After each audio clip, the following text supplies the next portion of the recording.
Hello বন্ধুরা, আশা করছি তোমরা সবাই খুব ভালো আছো, সুস্থ আছো, নিজেদের খেয়াল রাখছো। বাই দ্য ওয়ে, আমি দীপালি। তোমরা দেখছো তোমাদের চ্যানেল মায়ের আদরে রান্না।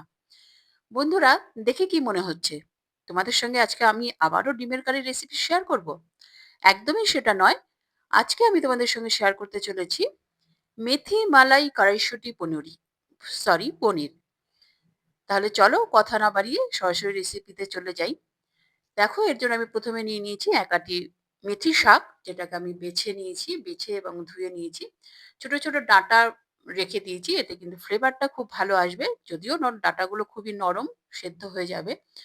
তো সেই জন্যই শক্ত ডাঁটা একদমই ব্যবহার করা যাবে না, কুচি কুচি যেটা পাতার গায়ে লেগে থাকে সেইটুকুই নিতে হবে।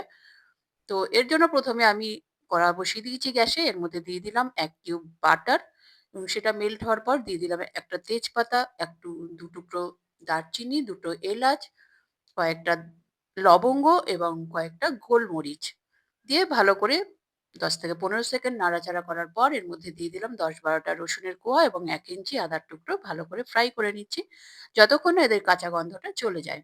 এর মধ্যে আমি দিয়ে দিলাম ২ টো শুকনো লঙ্কা ছিঁড়ে, শুকনো লঙ্কাটাও এর সঙ্গে আমি ভেজে নিচ্ছি, ঝালের জন্য অবশ্যই।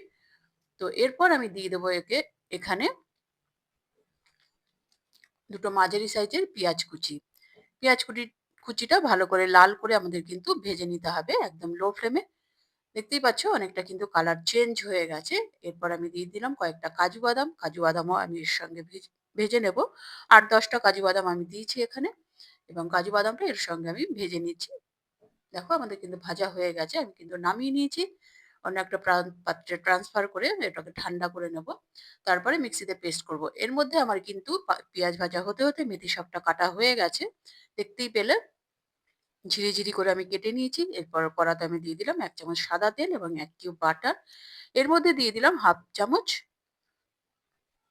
গোটা জিরে এবং 1/4 চামচ দিয়ে দিলাম আমি এর মধ্যে হিং।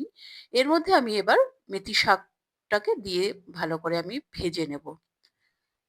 একদম মিডল টু হাই ফ্লেমে আমাদের ভাজতে হবে, যেন মেথি শাকের জলটা যেন ভালোভাবে বেরিয়ে যায়। দেখতেই পাচ্ছ মেথি শাক কিন্তু অনেকটাই ড্রাই হয়ে গেছে। ৪-৫ মিনিট লাগবে আমাদের এটাকে ভেজে নিতে। এরপর আমি দিয়ে দিলাম এর মধ্যে ১/২ চামচ হলুদ গুঁড়ো, ১ চামচ ধনে গুঁড়ো এবং ১ চামচ কাশ্মীরি লঙ্কার গুঁড়ো। তো দিয়ে আমি ভালো করে এটাকে কষিয়ে নিচ্ছি, যতক্ষণ না কাঁচা গন্ধ চলে যায় মসলাগুলোর। তো এরপরে আমি দিয়ে দিচ্ছি এর মধ্যে ১.৫ বাটি কড়াইশুঁটি। কড়াইশুঁটিটা আমি কিন্তু সেদ্ধ করিনি, কাঁচাই দিলাম। একদম ফ্রেশ কড়াইশুঁটি। দিয়ে ভালো করে আমি নাড়াচাড়া করে নিচ্ছি, মেথি শাকের সঙ্গে মিশিয়ে দিচ্ছি। এরপর আমি এর মধ্যে দিয়ে দিলাম স্বাদ মতো নুন এবং দিয়ে দিলাম ১/২ চামচ চিনি। চিনি দিলে কিন্তু কালারটাও খুব ভালো আসবে এবং টেস্টও খুব ভালো আসবে। যাদের চিনিতে আপত্তি তারা তোমরা স্কিপ করতেই পারো। তবে চিনিটা দিলে কিন্তু টেস্টটা অনেক বেশি ভালো আসে।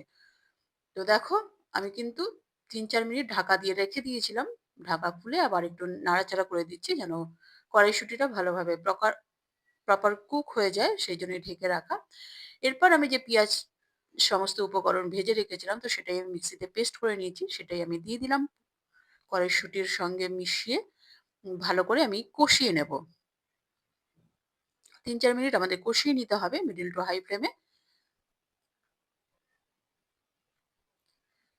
এরপর আমি মিক্সির জার ধুয়ে কিছুটা জল আমি এর মধ্যে দিয়ে দিয়েছি। তোমরা যদি রেসিপিটি ফেসবুক পেজ থেকে দেখে থাকো, তাহলে পেজটিকে অবশ্যই ফলো করে রাখার অনুরোধ থাকলো।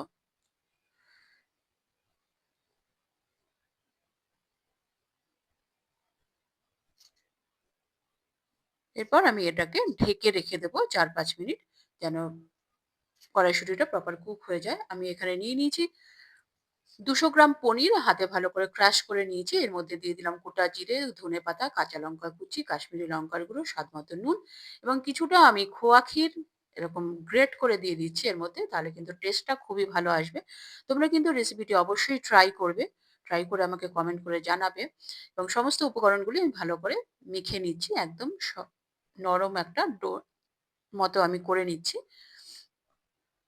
তোমরা এই রেসিপিটি রুটি, পরোটা, লুচি, ফ্রাইড রাইস, পোলাও, নান, তান্দুরি সবার সঙ্গেই কিন্তু ট্রাই করতে পারো। তোমরা রেসিপিটি অবশ্যই ট্রাই করো। তো এবার আমি এর থেকে ছোট লেচি কেটে ছোট বলের আকারে গড়ে নিচ্ছি। দেখতেই পাচ্ছ ২ হাতের সাহায্যে। তোমরা কুকিং এর পাশাপাশি যারা গল্প শুনতে ইন্টারেস্টেড তারা মায়ের আদরে রান্না সরি গল্পের দেশ 01 নামে আমার একটি স্টোরির চ্যানেল আছে। তোমরা চাইলে সেখানে ভিজিট করতে পারো। তো দেখো আমি এইভাবেই কিন্তু সমস্ত বলগুলো গড়ে নেব পনিরের। আমাদের সমস্ত বলগুলোই কিন্তু গড়া হয়ে গেছে। আমি কিন্তু দোকানের পনিরই ব্যবহার করেছি। তোমরা চাইলে বাড়িতেও পনির বানিয়ে নিতে পারো। তো আমার ওরকম রেসিপি শেয়ার করা আছে। তোমরা চাইলে সেখানে দেখে নিতে পারো পনির কিভাবে বানাবে। তো দেখো আমরা কড়ার ঢাকনা খুলে কড়াইশুঁটিটা চেক করে নিয়ে তারপর আমি এর মধ্যে দিয়ে দিলাম গরম জল কিছুটা।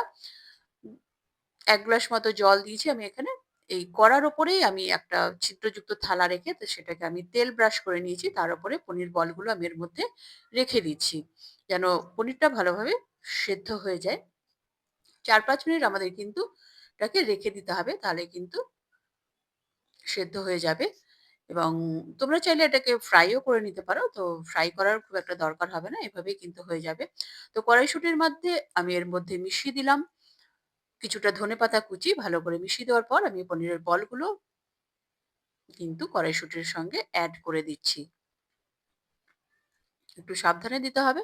কারণ খুবই ডেলিকেট এবং হালকা হাতে কিন্তু নাড়াচাড়া করে পনিরের গ্রেভির মধ্যে একটুখানি ঢুকিয়ে দিতে হবে। যেন গ্রেভিটা ভালোভাবে অ্যাবসর্ব করতে পারে পনিরগুলো। এরপর আমি ওপর থেকে ছড়িয়ে দেব ফ্রেশ ক্রিম। যেহেতু মালাই পনির সেইজন্য আমি এর ওপর দিয়ে ফ্রেশ ক্রিম ছড়িয়ে দিচ্ছি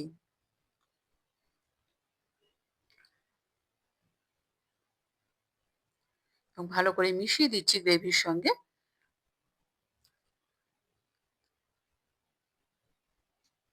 এবার আমি ঢেকে রাখবো ২ মিনিট। ঢেকে রাখার পর দেখো আমি নাড়াচাড়া করে নিচ্ছি। আমাদের কিন্তু রেডি মেথি মালাই কড়াইশুঁটি পনির। আমি এবার এটাকে সার্ভ করে দিচ্ছি। তোমরা রেসিপিটি অবশ্যই ট্রাই করবে। তোমাদের কেমন লাগলো কমেন্ট করে অবশ্যই জানাবে এবং ওপর থেকে আমি ফ্রেশ ক্রিম একটু স্প্রেড করে দিচ্ছি। খেতেও যেমন ভালো লাগবে, দেখতেও ততোধিক সুন্দর লাগবে। তো দেখো রেসিপিটি যদি ভালো লাগে লাইক করে দিও এবং তোমার প্রিয়জনদের সঙ্গে প্রচুর শেয়ার করো এবং আরো এই ধরনের নিত্য নতুন রেসিপি দেখার জন্য চ্যানেলটির সঙ্গে জুড়ে থাকো। চ্যানেলে যারা নতুন এসেছো তারা চ্যানেলটিকে সাবস্ক্রাইব করে বেল আইকনটি প্রেস করে রাখো যেন পরবর্তী নোটিফিকেশন সবার আগে তোমার কাছে পৌঁছায়।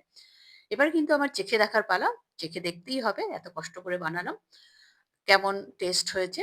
খেতে কিন্তু অপূর্ব হয়েছিল। তোমরা অবশ্য ট্রাই করবে। তাহলে পরবর্তী এপিসোডে আবার দেখা হবে। ততক্ষণের জন্য নমস্কার, ধন্যবাদ।